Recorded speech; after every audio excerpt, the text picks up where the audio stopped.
kita jumpa kembali di serial podcast Perempuan Lawan Pandemi yang merupakan hasil kerjasama dari Badan Nasional Penanggulangan Bencana BNPB dengan Magdalene.co. Saya Tasya Felder. Ya, teman-teman, sejak pandemi melanda Indonesia dan yang diikuti dengan pembatasan sosial, ini praktis di berbagai bidang harus beradaptasi, termasuk juga di institusi pendidikan di berbagai jenjang, mulai dari taman kanak-kanak sampai dengan perguruan tinggi. Ini tujuannya tidak lain adalah untuk memutus mata rantai penyebaran COVID-19 tentunya ya.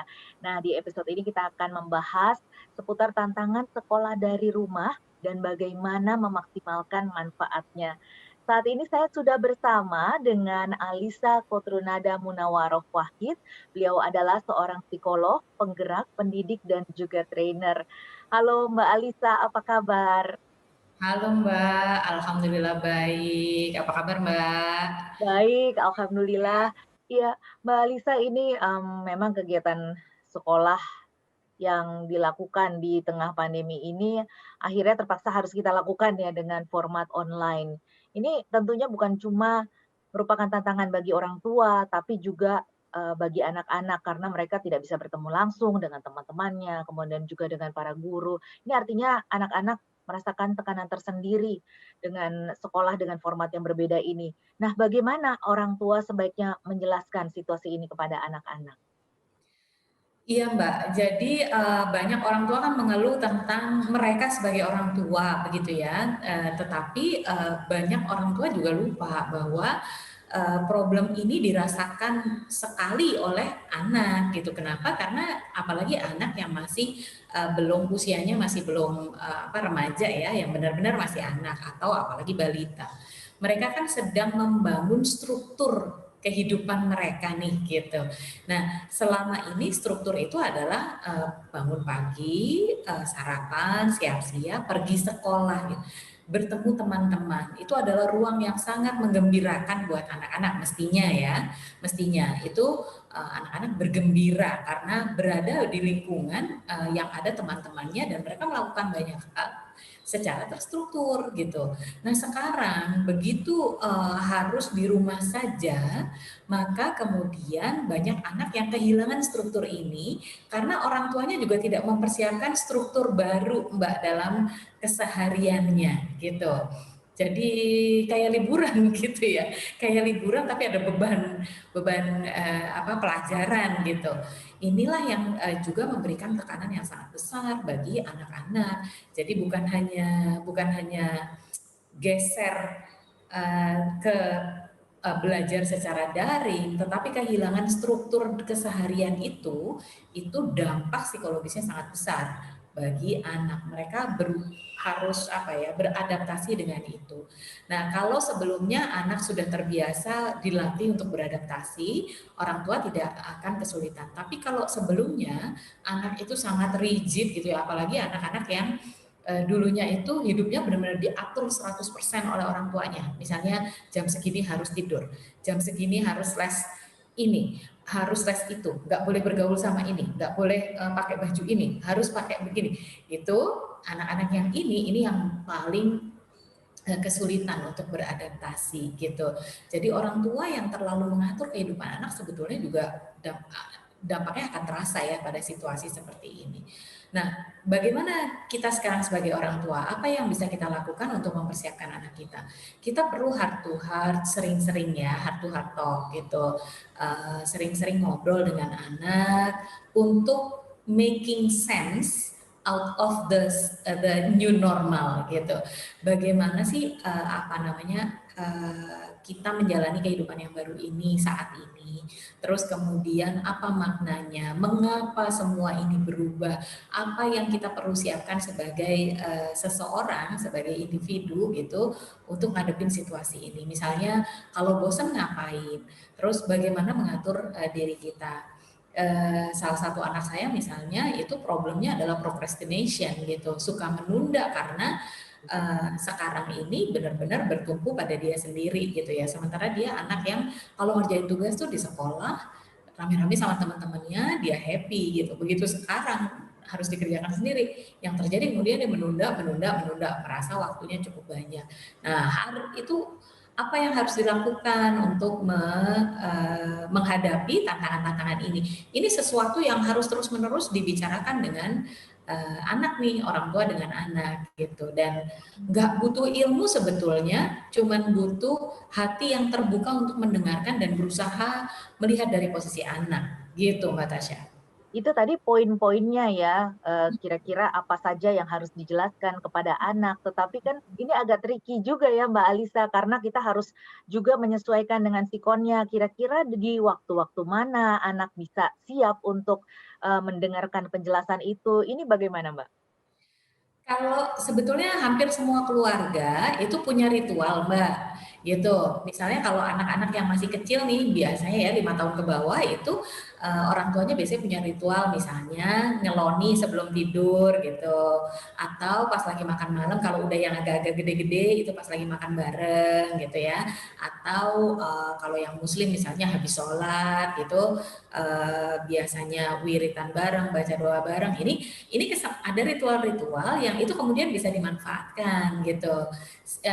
Kita sebagai orang tua biasanya punya kepekaan sih kapan anak kita lagi apa fresh gitu pikirannya, lagi oke gitu.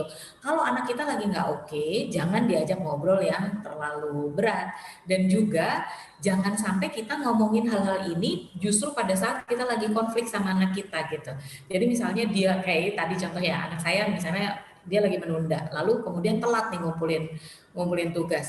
Nah, dalam kondisi dia lagi apa namanya tegang gitu ya, itu bukan saat yang tepat untuk saya masuk ngomongin soal, ayo deh kita bicarakan soal procrastination-nya, soal kamu menunda-nunda ini. Itu bukan saat yang tepat gitu. Saya harus peka untuk melihat anak saya nih fresh-nya biasanya kapan gitu. Nah, di saat fresh itulah kita bicara Mbak Tasya dengan anak-anak kita ini. Oke, Mbak Lisa ini kan kita, sudah hampir 1 tahun ya kita menjalani masa pandemi ini. Nah, apakah saat ini masyarakat sudah semakin baik beradaptasikah? Atau seperti apa? Pernah nggak sih Mbak Lisa mendapatkan curhat-curhat gitu dari orang tua? Mungkin ada yang bisa di-share di sini, sebagai bahan pembelajaran kita. Iya, saya mendapatkan curhatnya dari banyak arah ya, dari teman-teman, kemudian dari orang-orang yang saya temui melalui apa webinar-webinar parenting gitu. Sekarang ini Mbak Tasya selama masa pandemi ini permintaan untuk webinar parenting itu banyak sekali. Hampir tiap minggu saya ada kelas parenting karena orang tua benar-benar kebingungan gitu. Iya Gimana iya. ini caranya membantu anak begitu. Nah, jadi curhatannya macam-macam dan termasuk juga curhatan yang saya dapatkan dari orang tua murid di sekolah saya. Karena saya mengelola pendidikan anak usia dini di Yogyakarta yang itu muridnya kira-kira 200-an gitu. Jadi ya ada orang tuanya banyak gitu ya. Dan guru-guru ada sekitar hampir 40 orang guru gitu yang mereka juga membawa curhatan dari para orang tua. Hampir semuanya orang tua mengeluhkan betapa lamanya, terus kemudian juga betapa tidak pastinya masa depan ini gitu ya. Kita masih belum tahu kapan kita akan mulai bersekolah lagi secara tatap muka. Kami misalnya di manajemen playgroup TK saya, kami terus mengeksplorasi kemungkinan-kemungkinan gitu. Apa yang bisa kita lakukan untuk membantu keluarga-keluarga dan membantu anak-anak kami gitu supaya mereka bisa menjalani kehidupan ini dengan baik. Tetapi di sisi yang lain, kita juga melihat bahwa ada tren di masyarakat untuk mungkin karena bosen, mungkin karena sudah merasa cukup aman, toh nyatanya saya sampai sekarang nggak kenapa-napa, itu kemudian mulai melonggarkan protokol kesehatan nih Mbak, gitu. Iya.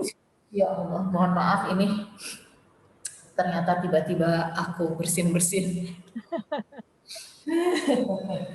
Kenapa tergelitik? Uh, jadi saya ulang ya bagian yang itu.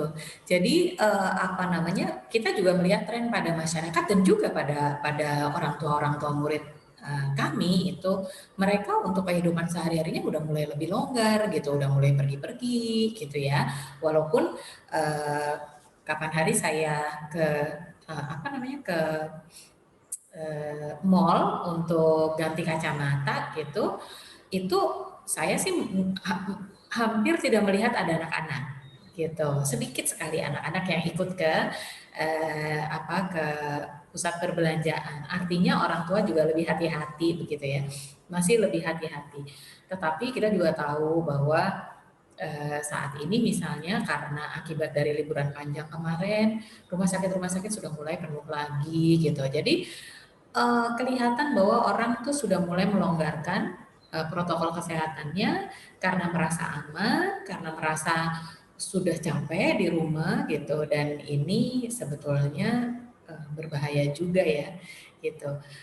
Um, Pergi bekerja itu mungkin harus gitu, tapi pergi bekerja dengan kesadaran bahwa masih ada bahaya wabah ini, dan karena itu saya harus jaga protokol kesehatan. Itu kan sangat berbeda dengan nyatanya saya nggak apa-apa kok sampai sekarang, jadi ya sebetulnya ini pandemi nggak terlalu berat lah gitu. Terus kemudian pergi bekerja dengan lebih santai, itu kan beda beda sekali gitu.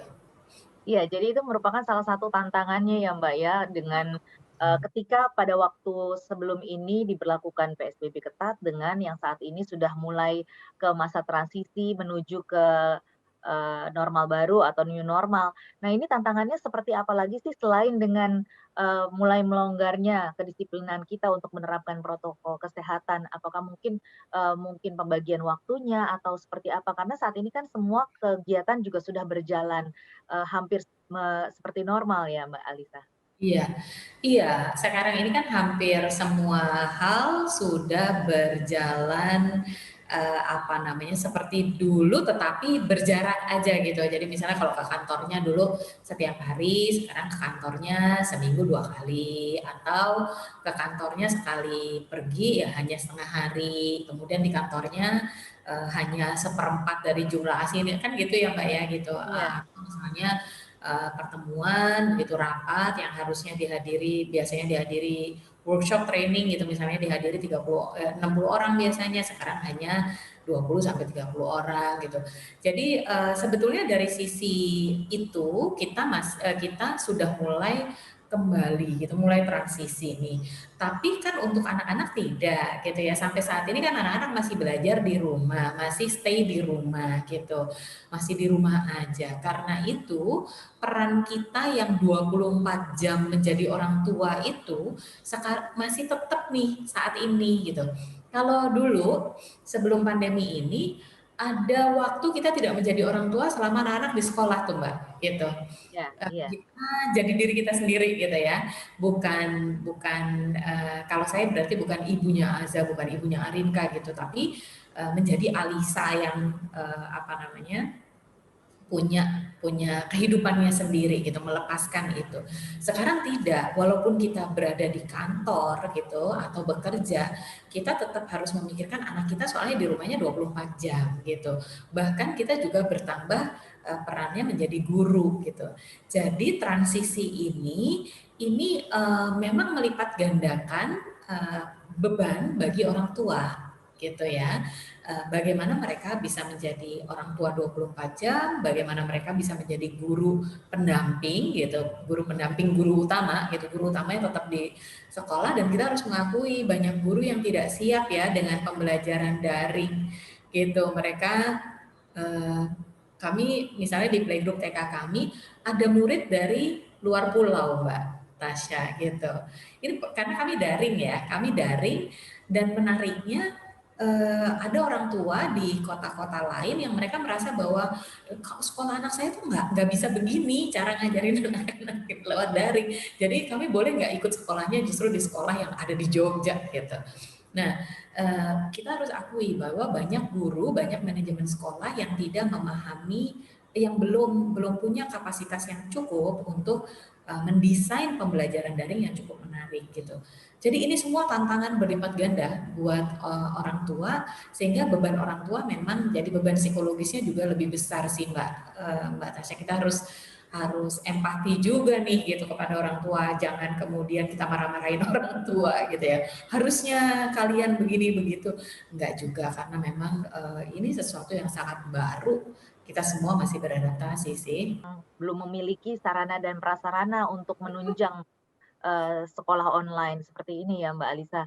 Nah Betul kalau, sekali. iya, kalau begitu ini tentunya juga, apa namanya, kita juga harus punya upaya-upaya tertentu untuk bisa, memberikan pembelajaran yang maksimal kepada anak. Nah, ini bagi orang tua maupun bagi gurunya, apa saja upaya-upaya yang bisa kita lakukan agar pembelajaran secara online ini bisa berlangsung secara efektif bagi anak-anak?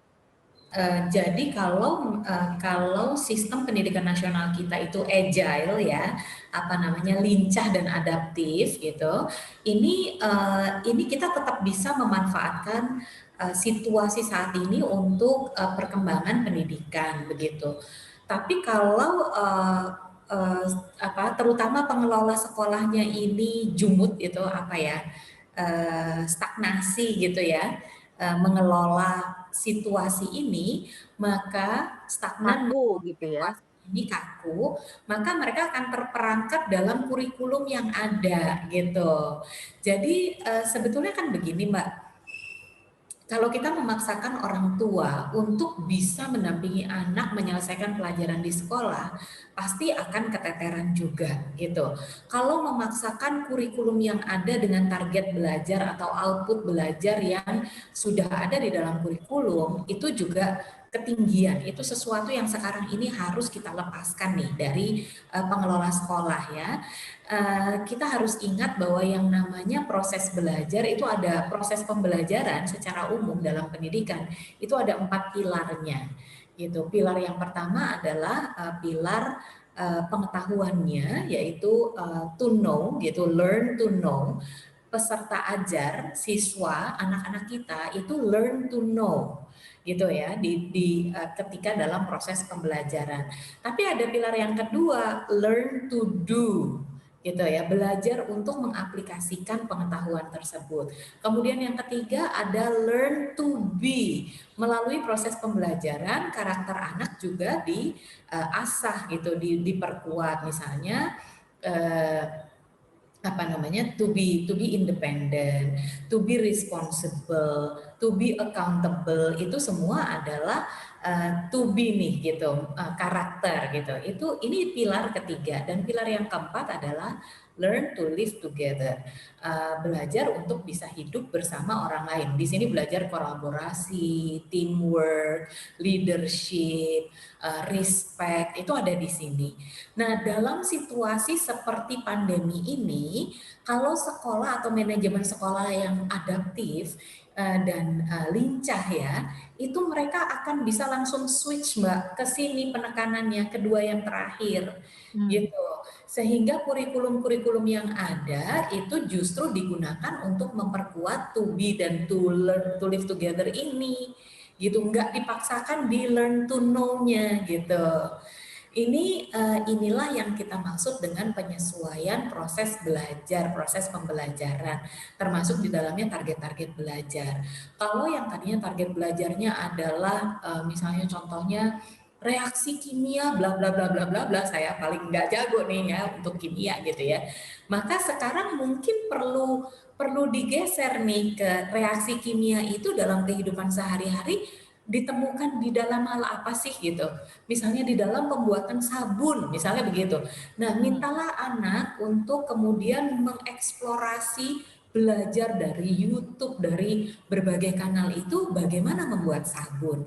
Bahkan kalau perlu, doronglah mereka untuk bereksperimen dengan bahan-bahan yang ada di rumah untuk membuat sabun gitu ya. Jadi digeser gitu ininya. Kalau kita bisa mendorong para guru dan manajemen sekolah untuk memfasilitasi proses seperti ini, proses pembelajaran akan sangat menarik buat anak. Karena mereka akan dapat tantangan, mereka dapat hands-on learning, bukan hanya head aja yang belajar gitu kan. Biasanya kalau kalau pembelajaran itu head, heart dan hands ya, gitu. Bukan hanya headnya yang belajar, tetapi hatinya belajar dan juga hands on gitu. Dia belajar dari pengalaman langsung gitu. Biologi misalnya, ketika target biologinya itu target apa belajarnya itu adalah mengenal anatomi tumbuhan gitu ya, maka kasih tugas untuk anak-anak itu menanam sehingga mereka bisa mengamati pertumbuhan dan perubahan anatomi sebuah tumbuhan misalnya begitu, atau minta mereka mencari tumbuhan kemudian dissecting gitu di apa di apa ya dibuka-buka dieksplorasi gitu, dibikin laporannya gitu sehingga benar-benar hands on.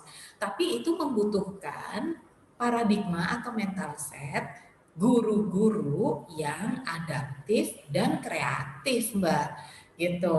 Jadi disinilah dibutuhkan kreativitas, inovasi dan kelincahan guru sendiri untuk bisa beradaptasi dengan tantangan proses pembelajaran yang sekarang.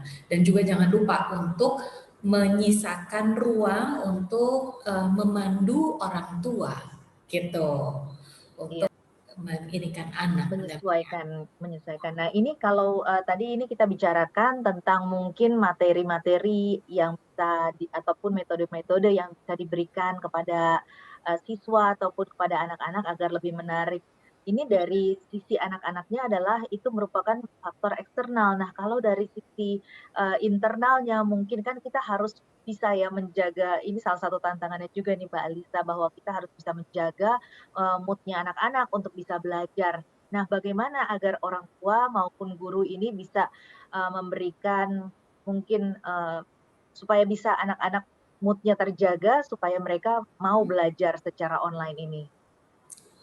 Eee, kalau untuk apa namanya, gurunya gitu ya, untuk gurunya ketika mereka mendesain proses pembelajaran, mereka juga perlu mengawasi apa, lebih awas terhadap, soal waktu. Karena kan kalau kita menggunakan metode pembelajaran daring, itu konsentrasi anak itu, hanya 30 menit tuh Mbak, yang benar-benar bisa konsen gitu. Karena itu kan sekarang ada model yang disebut sebagai size bite learning gitu ya, atau micro learning gitu. Jadi modul pembelajaran itu dipotong-potong gitu Mbak, dipotong-potong jadi sekian menit, sekian menit, sekian menit. Jadi tetap 30 menit atau 40 menit 1 jam pelajarannya, tapi dalam 40 menit itu di segmentasinya itu per uh, per 10 sampai 15 menit, kemudian berhenti. 10 sampai 15 menit, kemudian berhenti. Berhentinya itu dipakai untuk aktivitas gitu.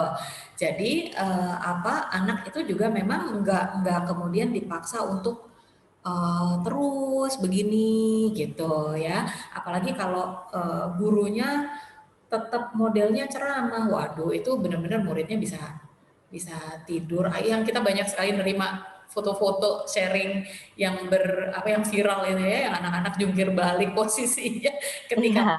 pembelajaran gitu. Jadi memang gurunya juga itu tadi ya, adaptif tadi itu gitu. Ketika dia modul belajarnya tentang ini, maka dia harus potong-potong untuk sekian 10 menit berhenti. Anaknya harus melakukan apa? Gitu. Kalau itu berbeda nggak sih Mbak setiap, mungkin ada jenjang usianya untuk, konsentrasi rentang konsentrasi ini? Tentu tentu sangat berbeda, Mbak. Anak-anak SMA dengan anak-anak, apa namanya, balita itu tentu berbeda. Anak-anak sorry, iya anak-anak batita itu 1 jam mereka beraktivitas, itu energi yang terpakai itu sama dengan 3 jam orang dewasa, Mbak. Gitu. Jadi gampangannya begini, kalau kita olahraga sama anak kita nih, lari gitu ya, lari atau jalan santai gitu. Jalan santai selama 1 jam itu kan energinya orang dewasa energinya orang dewasa ya terasa 1 jam gitu kan. Tapi itu bagi si anak batita itu sebetulnya energinya tuh setara dengan orang dewasa 3 jam gitu.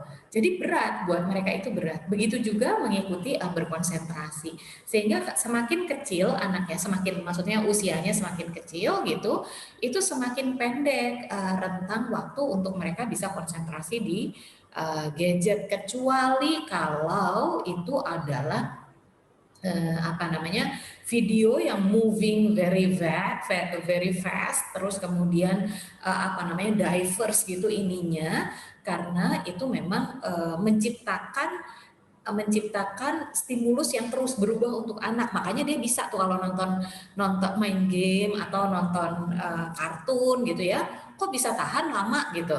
Itu karena dia warnanya berubah dengan cepat, sequence-nya berubah dengan cepat, kemudian tantangannya berubah dengan cepat, makanya anak tuh bisa konsentrasi terus. Tapi kalau kayak gini nih, kayak kita bercakap-cakap ya, ini anak udah balita itu setengah jam udah benar-benar habis itu Mbak, konsentrasinya sudah nggak ada gitu, sehingga memang harus guru juga peka terhadap itu gitu.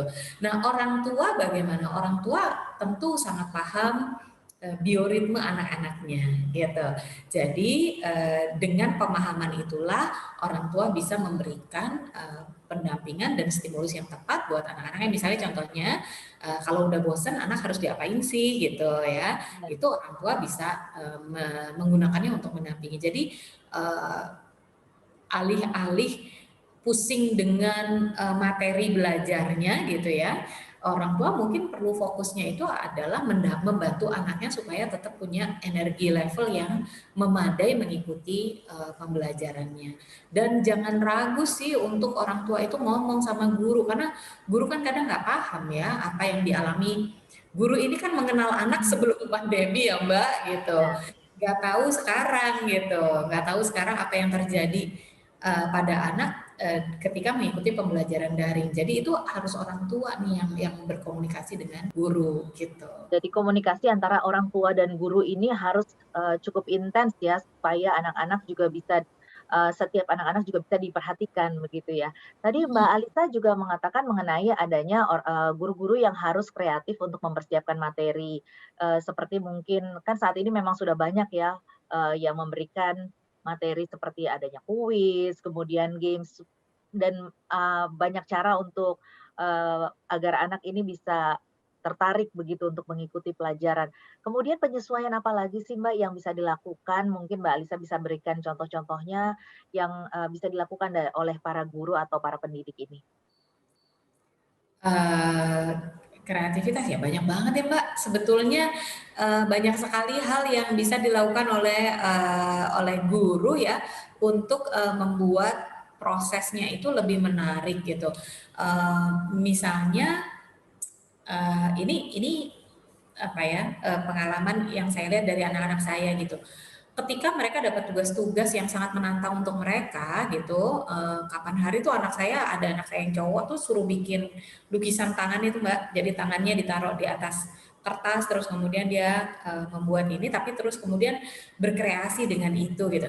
Nah hal-hal yang hands on seperti ini juga ini pasti akan sangat sangat mudah diserap dan dilakukan oleh anak gitu, atau meminta mereka untuk mempelajari hal-hal yang mereka bisa pelajari melalui internet, jadi melalui berbagai channel gitu ya, misalnya cara membuat video terkait dengan gitu, dikasih tema gitu, temanya misalnya menanam kecambah misalnya begitu gitu.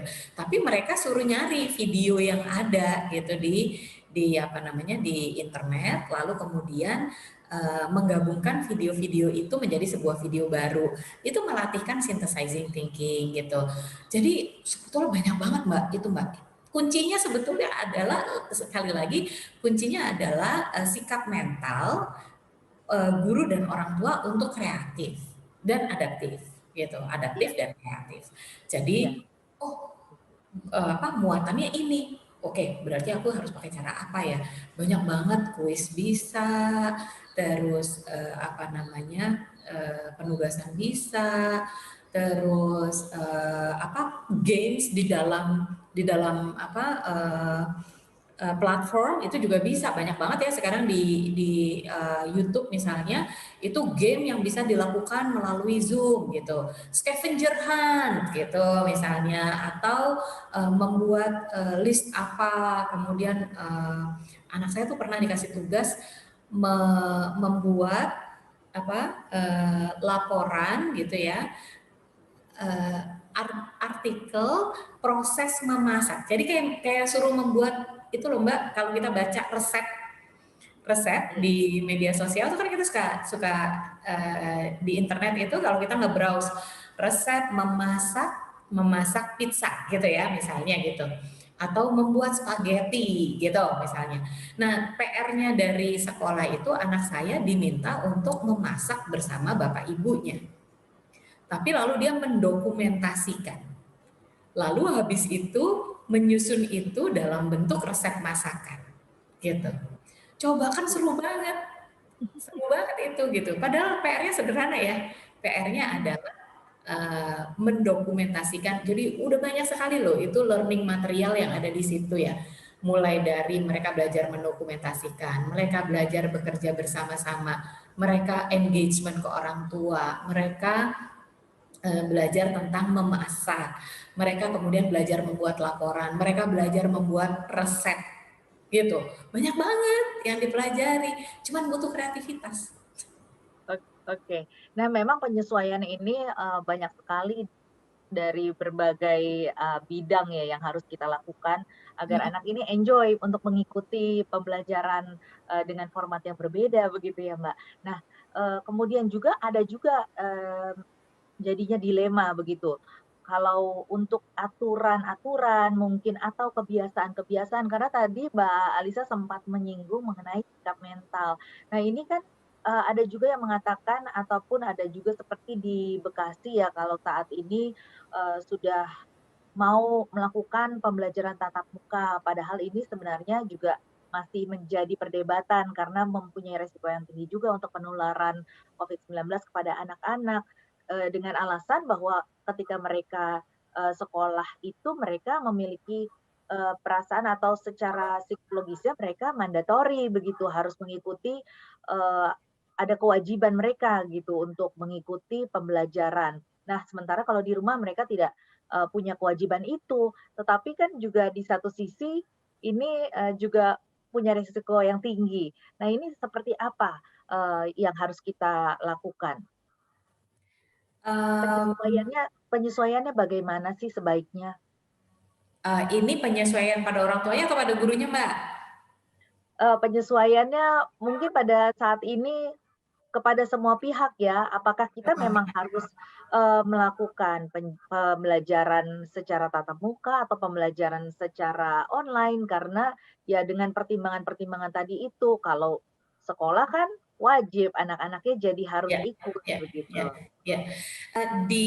Saya ingat sekali, jadi salah satu anak saya sekarang ini kan ini tahun ajaran baru untuk dia di SMA gitu ya. Jadi baru masuk SMA di tengah pandemi. Jadi dia belum pernah nih apa namanya berkumpul bersama teman-temannya gitu. Nah, suatu ketika Pak orang tuanya diundang, orang tua tuh diundang untuk datang dengan protokol sangat ketat gitu dan dengan jumlah yang dibatasi begitu ya. Nah, ada orang tua yang menghendaki anak-anaknya untuk belajar eh, luring Mbak gitu, belajar seperti biasa di sekolah. Begitu. Saya termasuk orang tua yang menolak begitu ya. Saya orang tua yang menolak. Tetapi akhirnya kemudian pihak sekolah memfasilitasi dengan melakukan pembelajaran sangat terbatas kepada anak-anak yang memang orang tuanya menghendaki anaknya belajar sekolah. Nah, yang menarik adalah di sekolah anak saya itu keputusannya itu diambil oleh orang tua gitu. Orang tua dengan tentu orang tuanya diharapkan mendiskusikannya dengan anak. Intinya adalah bukan pihak sekolah yang memaksakan untuk melakukan pembelajaran secara offline atau luring gitu ya.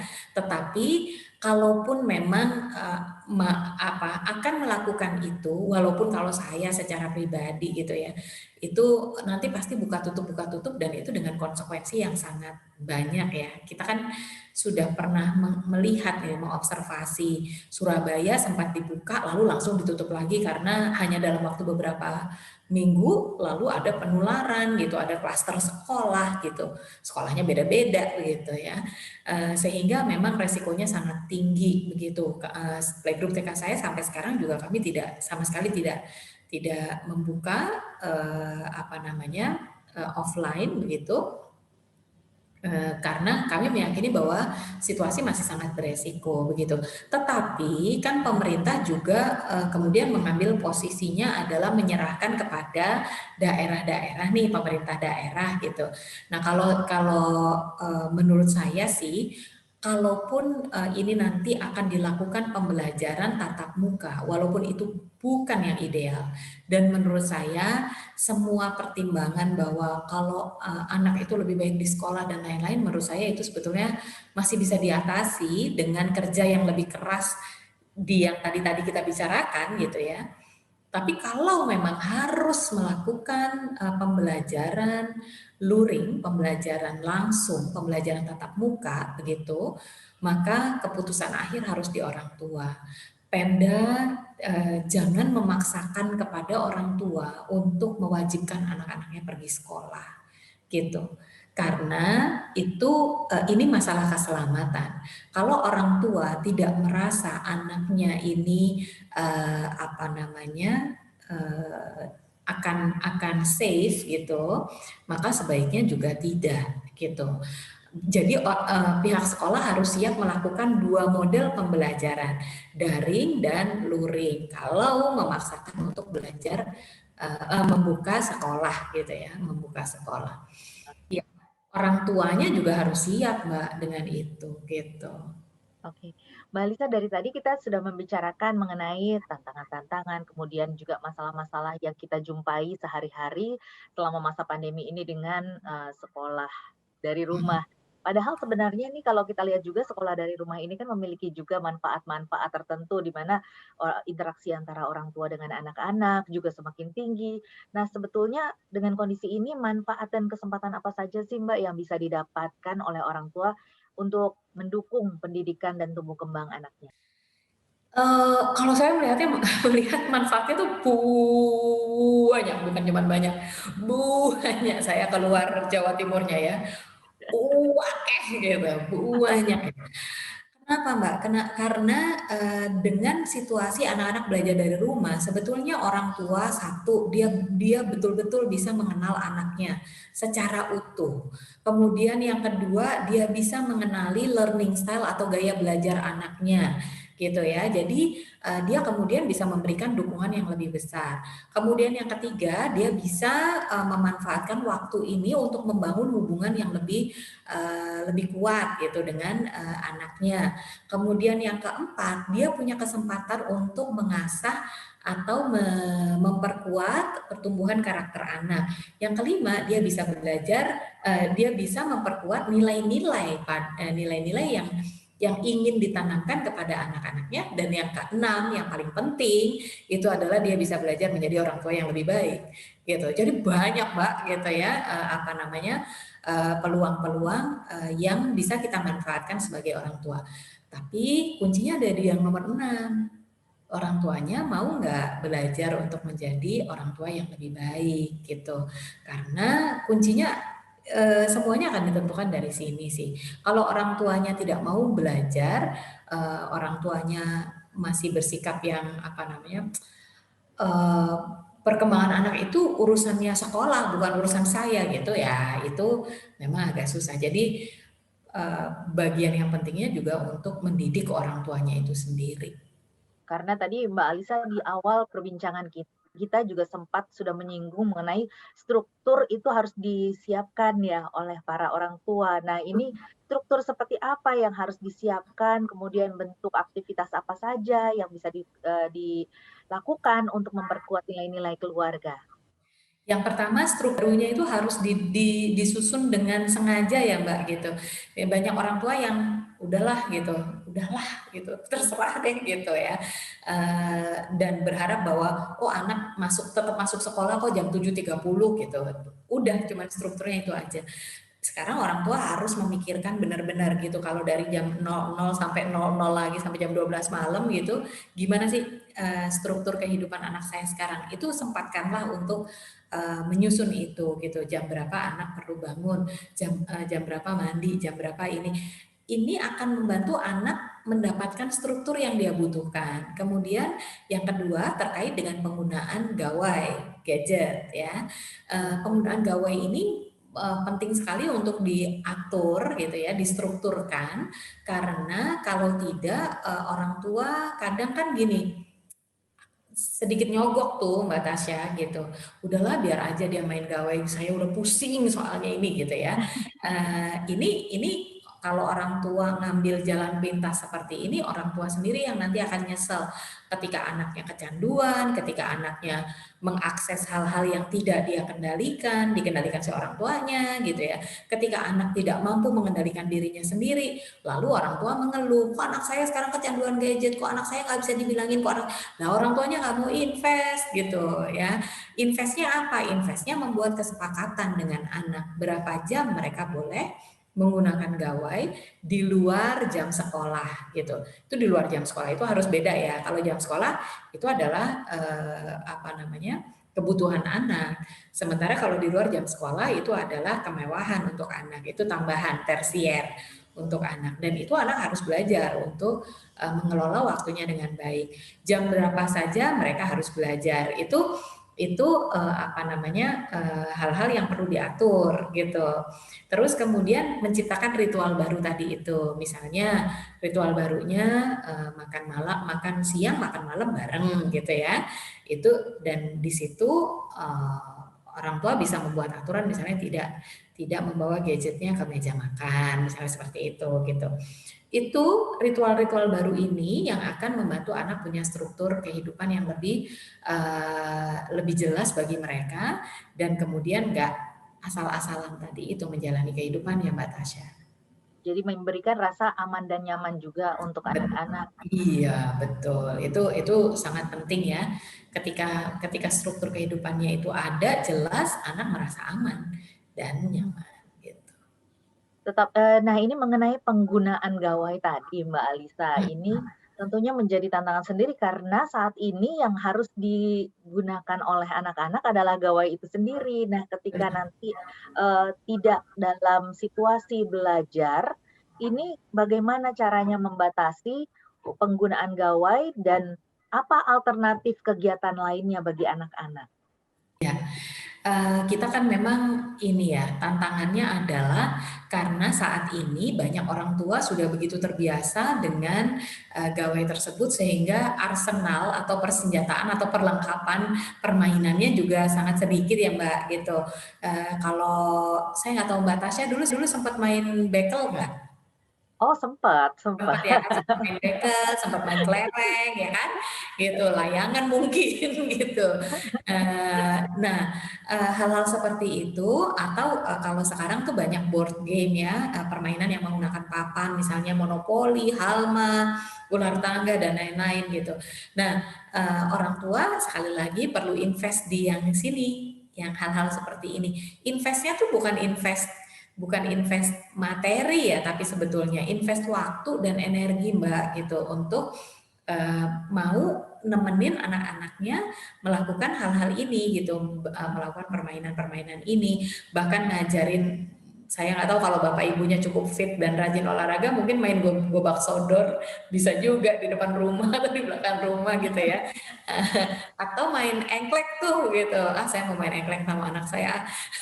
Saya jadi Ini kepikiran sebenarnya juga udah sempat lama gitu. ditanyakan oleh anak saya nih Mbak Alisa, Mama tuh dulu, permainannya apa? Kemudian dia langsung memberikan, alternatif permainan-permainan atau games yang ada secara, online gitu ya. Dan ketika dulu saya bilang tidak ada internet, kaget sekali dia gitu. Nah Nggak ini kebayang, nggak bisa bayangin mereka ya. kasihan banget gitu kayaknya ya. Padahal kita menikmati sekali ya Mbak dulu itu gitu. Iya.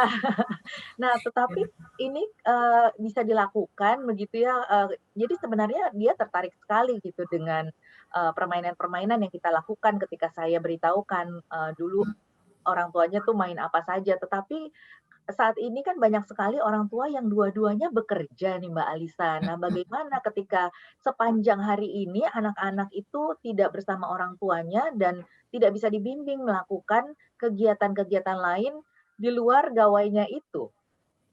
Kalau kan gini, kalau orang tua bekerja, anak sama siapa? Kan ada caregiver-nya ya. ada significant person yang in charge gitu.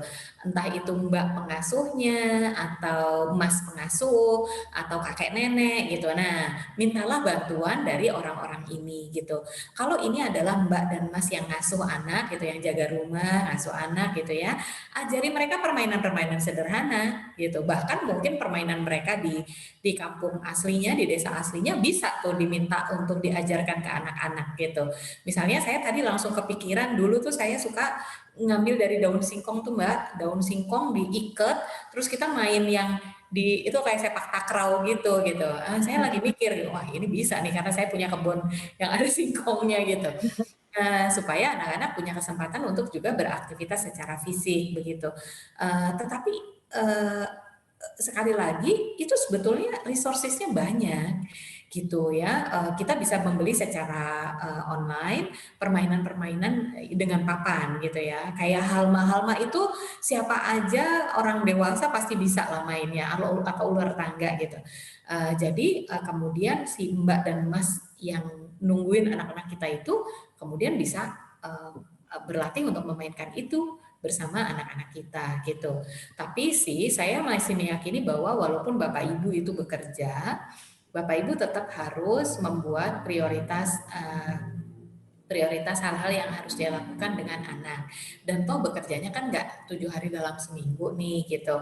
Jadi waktu-waktu ada yang cukup bebas untuk dilakukan dengan anak, lakukanlah gitu dengan anaknya gitu. Kita nggak bisa memanage waktu. Yang bisa kita manage itu adalah prioritas gitu. Jadi sekarang pertanyaannya, anak jadi prioritas kita atau enggak? Atau sepenuhnya kalah oleh pekerjaan gitu. Karena saya tuh di sekolah saya tuh ada ini Mbak, ada workshop hierarki nilai untuk orang tua gitu, supaya mereka paham apa saja sih hierarki nilai mereka. Dan di workshop seperti itu saya banyak menemui orang tua yang waktu itu sampai nangis gitu, karena ternyata ketika menjawab pertanyaan dia baru sadar selama ini di pikiran dia anak adalah prioritas penting dalam kehidupannya. Tapi begitu menjawab pertanyaan, dia jadi sadar bahwa anak itu dapat waktu sisa, energi sisa. Kalau uang nggak sisa, banyak orang tua spending paling besar adalah untuk anak, tapi energinya sisa, waktunya waktu sisa. Nah, kalau kita memprioritaskan anak dalam kehidupan kita, pastikan energi dan waktu kita juga ada prioritasnya untuk anak gitu. Nah, ini terakhir nih Mbak Alisa, berbicara mengenai orang tua yang bekerja. Ini apalagi saat ini anaknya ada 24 jam di rumah. Nah, ini bagaimana caranya atau menyiasatinya agar orang tua, terutama para ibu ya, yang dimana harus menjalani peran ganda sebagai ibu, kemudian juga sebagai wanita pekerja, agar tidak mengalami burnout atau stres begitu. Bagaimana caranya menjaga kesehatan mentalnya? Yang pertama, kalau bukan single mother ya, kalau bukan single mother, ini saatnya untuk mendiskusikan dengan pasangan bagaimana berbagi beban atau tugas household atau tugas rumah tangga. Ini saatnya, karena kita membutuhkan, ini teamwork ya, ini teamwork pasangan suami istri itu teamwork, nggak bisa kemudian urusan dalam negeri gitu, urusan rumah tangga itu dibebankan kepada satu orang saja, kepada ibu saja, tetapi ini harus menjadi shared responsibility gitu. Jadi ada pembagian tugas yang jelas. Saya ingat banget dulu kalau Lebaran tuh bapak ibu saya nih, karena kan staf domestik pulang semua ya kalau Lebaran, maka kemudian ibu saya itu bagiannya adalah memasak dan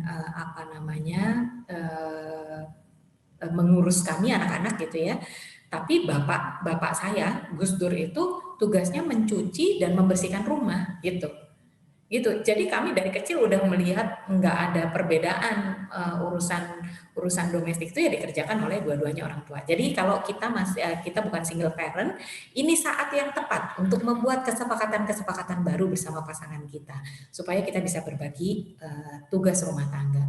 Kemudian yang kedua, kalau kita single parent, kemudian atau kita belum bisa mencapai kondisi ideal dari hasil kesepakatan ini, bagaimana agar kita bisa menjaga kesehatan mental kita? Sangat penting untuk kita nih para perempuan terutama ya, untuk to love ourselves first gitu. Jadi jangan kita ini meletakkan diri kita itu sebagai yang keset gitu ya, keset atau kitalah yang melayani semuanya tanpa kita melayani diri sendiri dan tanpa kita punya keberanian untuk bicara pada orang-orang di sekitar kita bahwa I need my me time gitu. I need to take care of myself. Saya juga perlu nih untuk menjaga diriku sendiri, untuk merawat diri sendiri gitu. Ada dua hal nih Mbak Tasya kalau dalam kaitan merawat diri sendiri. Satu, hal-hal yang memang merefresh gitu ya. Hal-hal yang merefresh kita sebagai individu itu kita perlu kenali dan kita perlu mendapatkannya. Misalnya contohnya kalau saya merefresh diri sendiri itu dengan punya waktu diem-diem aja gitu. Itu nanti saya bisa beres-beresin apa, bisa baca buku, bisa browsing-browsing, bisa macam-macam deh gitu. Pokoknya melakukan hal-hal yang itu menyenangkan untuk saya gitu. Nah, yang kedua itu adalah menjaga diri sendiri ini adalah dengan mengenali sumbu emosi, Mbak. Ini penting banget. Apa sih sumbu emosi kita gitu? Apa hal-hal yang men-trigger kita?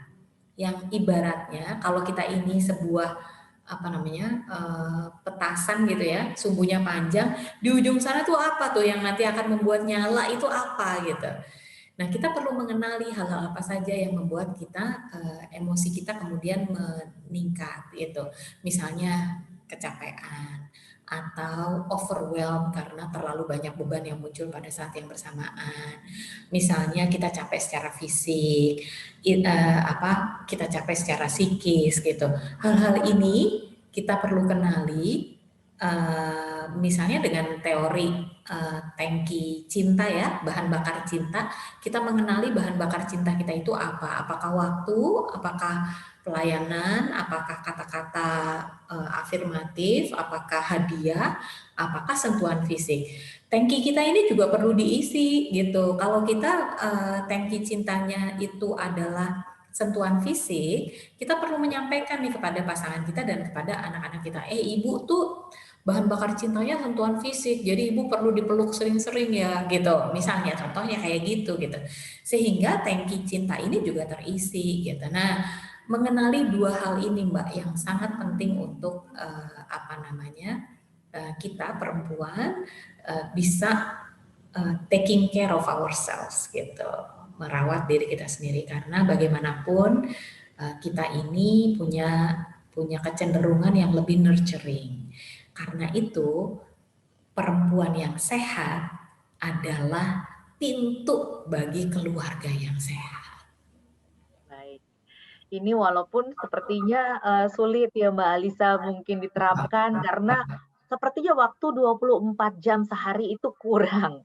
Tetapi dengan mengatur prioritas dan mengatur waktu seperti yang Mbak Alisa katakan tadi, kemudian juga berbagi tugas-tugas bersama pasangan dan juga mencintai diri kita sendiri, insya Allah ini bisa dilakukan ya Mbak. Betul, betul.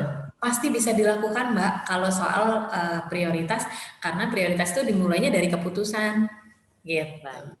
Baik, Mbak Alisa, terima kasih banyak sudah mau bersedia ngobrol-ngobrol. Terima kasih atas waktunya, sudah berbagi bersama kita. Tentunya bermanfaat sekali bagi kita semua, terutama juga bagi orang tua untuk menghadapi pandemi ini bersama dengan anak-anaknya. Terima kasih. Terima Dan kasih Tasya. Sukses ya, juga terus untuk Magdalene ya, untuk program-programnya. baik, terima kasih Mbak Alisa. Dan teman-teman, sampai di sini obrolan kita di podcast Perempuan Lawan Pandemi. Jaga kesehatan Anda dan keluarga dengan tetap patuh pada protokol kesehatan dan carilah berita seputar pandemi dari situs-situs yang kredibel. Salah satunya Anda bisa kunjungi situs covid19.go.id. Di situ ada berbagai informasi seputar penyebaran dan penanganan COVID-19. Kemudian juga situasi terkini penyebaran, ruang bertanya, dan juga hoaxbuster. Podcast ini kerjasama antara Badan Nasional Penanggulangan Bencana BNPB dan Magdalene.co. Saya Tasya Felder, terima kasih sudah mendengarkan. Kita jumpa lagi di tema seru lainnya.